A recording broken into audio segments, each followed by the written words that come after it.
The primary waste product created by oil and gas drilling contains two types of potentially hazardous contaminants that have never before been associated with the industry. A Duke University geochemistry professor and his team of scientists have found that wastewater produced by both conventional and unconventional oil drillers contains high volumes of ammonium and iodide. So what exactly does that mean? I was joined earlier by Dr. Kenneth Carlson, an associate professor of civil and environmental engineering at Colorado State University. And I began by asking him that while iodide and ammonium sound bad, how bad are they really? Well, there's lots of ways to answer that question, and I guess I'll just start with the direct one.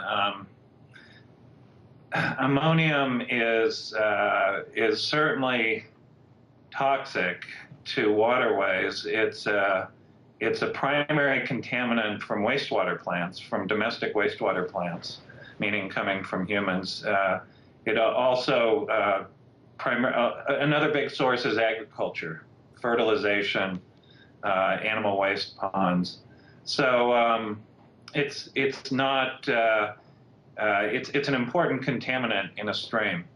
Iodide is by itself a little bit like chloride, a little bit like bromide in that it's an ion, it's part of a salt, it's not toxic by itself.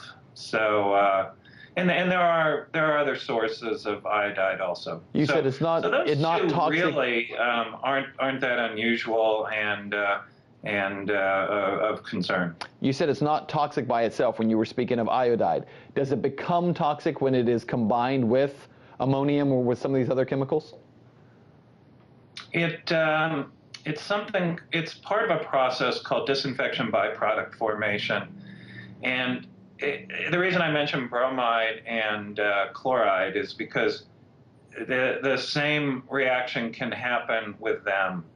And what happens is, going through a drinking water disinfection process, in many cases, still predominantly in this country, we use chlorine, hypochlorous acid, as a disinfectant. And the combination of that oxidant with these salts can result in organic compounds that incorporate iodide and bromide and chloride into them. And then those organic compounds are carcinogenic. So, for example, chloroform, which is 4 chlorides and 1 carbon, is regulated as a drinking water contaminant. When we talk about fracking, for years, I mean, there have been major concerns about the results of fracking when it comes to water around the country, and specifically the wastewater byproducts of the fracking process.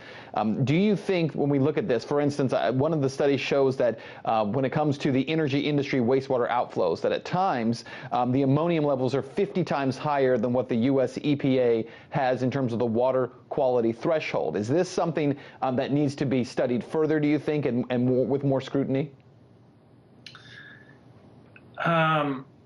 Possibly, but I think let me try to frame this into a broader perspective. Is wastewater from oil and gas operations is filled with toxic compounds, and whether there's fracking fluid used or not, this is not a water that is something that we would want to certainly not drink, and really not release directly into a natural environment. And so several things there. One is, I mean, the way I look at it is that this is water that has been in contact with oil and gas compounds for usually millions of years. And so if you think about, you're going to your gas station, you wouldn't ever think about taking a compound or the gasoline and certainly not drinking or even releasing it. And so there is this range of toxic compounds that are in produced water, from organics to the inorganics that are mentioned here. And so I believe that we know that this water is bad.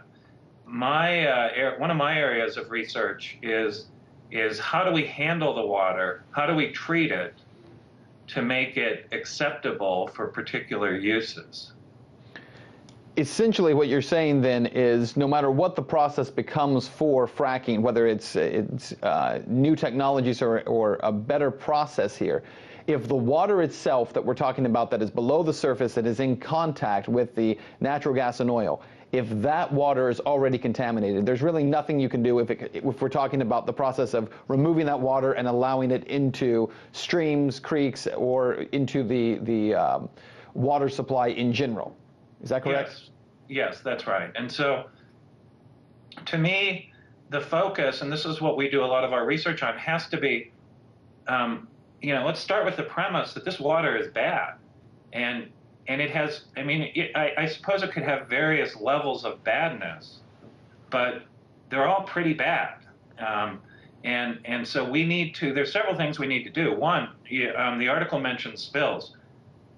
Spills are unacceptable in any industry, and yet there's a risk of spills in every industry. So spills, the risk of any sort of surface spill of anything, produced water, frac fluid, dry cleaning fluid, even things like yeast for beer that could get into waterways. The risk of those sorts of spills, we need to understand why they're happening, if they're happening, and change procedures to drive that down. Certainly so. Well, we'll have to leave it there, but King Carlson, professor of environmental engineering at Colorado State University, appreciate your insight on this. Thank you. Sure, thank you.